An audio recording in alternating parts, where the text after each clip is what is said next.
पौष्टिक तत्वांनी भरलेली ही रानभाजी कधी तुम्ही खाल्ली आहे का? ही आहे चिवळाची भाजी. हिला कुणी चिवळाची भाजी म्हणतं, चिगळाची भाजी, कुणी बारीक घोळाची भाजीसुद्धा म्हणतं. हिच्यामधून व्हिटॅमिन ए आणि फायबर आपल्याला भरपूर प्रमाणात मिळतं. बागायती शेतीमध्ये ही जमिनीला लागून पसरलेली असते.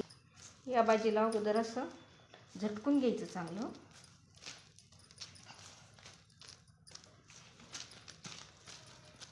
व्यवस्थित झटकलं का मग तिची जी माती असते ती माती खाली पडते. आता ही भाजी मी पेपरवर टाकते आणि तुम्हाला दाखवते. या भाजीला बघा अशी छोटे छोटे मुळं असतात, त्याच्यामुळे भाजी निवडताना थोडासा टाईम जातो. तर भाजी निवडताना काय करायचं, हे बघा असे जाड ज्या असतात ना काड्या त्या नाही घ्यायच्या, अशा छोट्या छोट्या कवळ्या काड्या आणि पानं घ्यायची. तर बघा अशी निवडायची.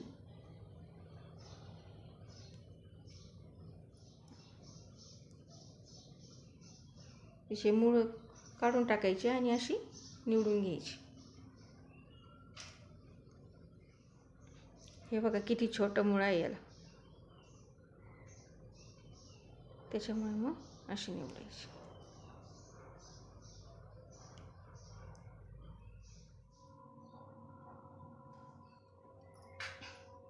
आता ही भाजी ना आपण 2 ते 3 पाण्याने धुवून घेणार आहोत.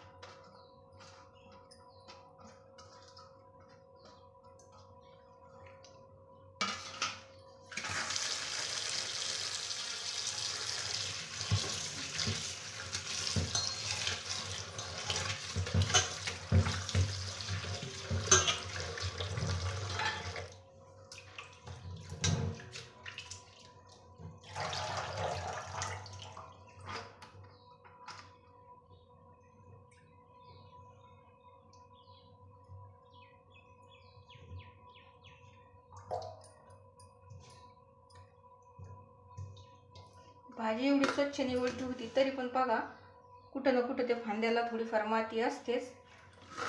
भाजी परत आपण धुवून घ्यायची.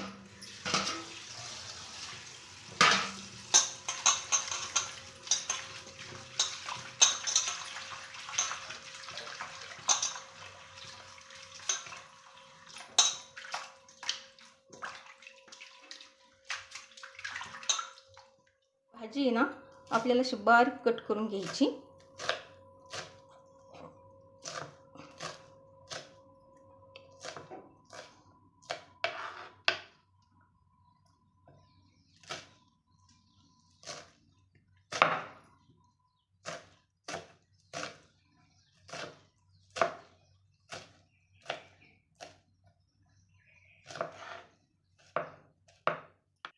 तर हे बघा मी 2-3 कांदे चिरून घेतलेले आहेत बारीक, आणि मसाला करताना ह्या लसणाच्या पाकळ्या घेतलेल्या आहेत मी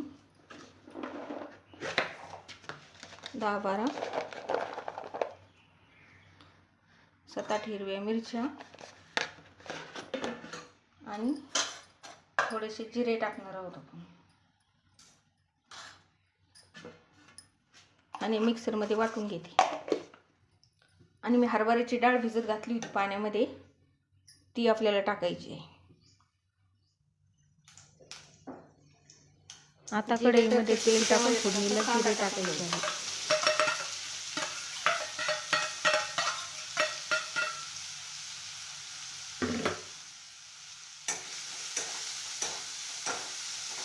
गॅस कमी करायचा.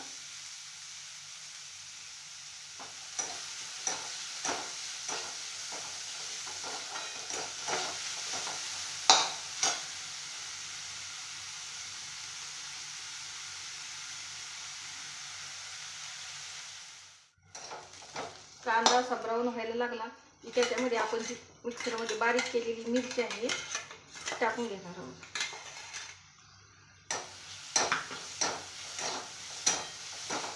त्याला परत परतून घ्यायचं.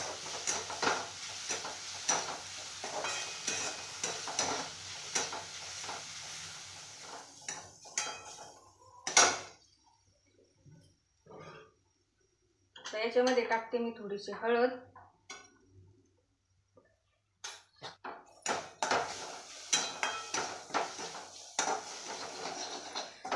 खाली लागून नाही द्यायची.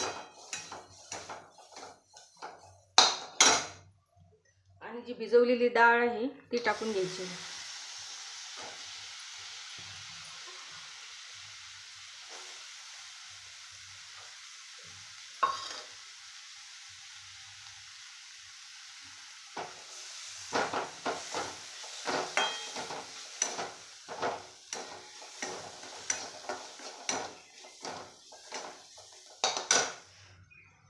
आता डाळ परतून झाली की मग टाकायची भाजी.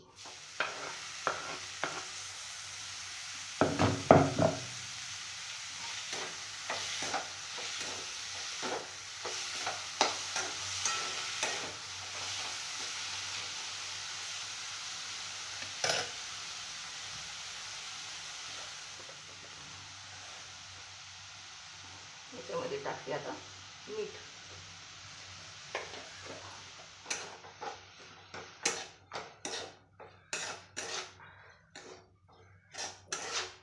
कोवळी असते भाजी. म्हणजे बघा आपली भाजी आता होत आलेली आहे. या भाजीला आहे ना अंगचंच पाणी सुटतं. ती भाजी एकदम कोवळी असती, त्याच्यामुळे या भाजीला आहे ना असं पाणी टाकायची काहीच गरज नाही. उलट कुणी धुतल्यावर तिला कॉटनच्या कापडात बांधून ठेवतं, म्हणजे ती भाजी ना अशी छान कोरडी होती. पण जर टाइम नसला तर धुवून लगेच केली तर पाणी आटायला थोडासा टाइम जातो.